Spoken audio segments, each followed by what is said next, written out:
ভাই তুই daily daily নেশা করাটা বন্ধ কর চাই। আর বিড়ি ইয়াবা সিগারেট এগুলো তো তোর নর্মাল বিষয় হয়ে গেছে ভাই। এগুলা খাওয়া কি ভালো? শরীরের জন্য তো খারাপ ভাই। অন্তত বাপটার কথা চিন্তা কর, এত কষ্ট করে তোদেরকে লালন পালন করছে, আর তোরা কি নিজের জীবনটা দিতেছস এই নেশার জগতে? হ্যাঁ, তোর বাপে এই জন্যই তোদেরকে বড় করছে, নেশা খাওয়ার জন্য। আর ভাই শোন, তুই ফার্স্টে তোর এলাকার তারকের সাথে তো চলাবদ্ধ করতে হইব, ওইলে তোরা খারাপ করতেছে বেড়া। আর ভাই তোর বাপের তার 5-7টা ছেলে মেয়ে নাই, তুই একমাত্র অনাথ ছেলে। যদি তোর বাপে জানে তুই নেশার জগৎটা বেশি নিছস, কতটা ভেঙে পড়বে দেখ ভাই। তোরে নষ্ট করার মতো হাজার বন্ধু পাবি, কিন্তু সঠিক পথ দেখানোর জন্য একটা বন্ধু পাবি না।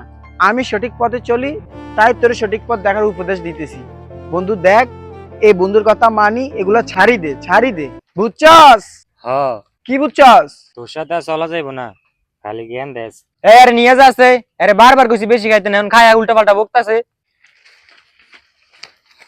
ভাই আরে বুঝাও চাই, আর ডেলি ডেলি মদ খায়। আচ্ছা ঠিক আছে বুঝাই। ভাই আরে তারেকের সাথে চলতে মানা করো।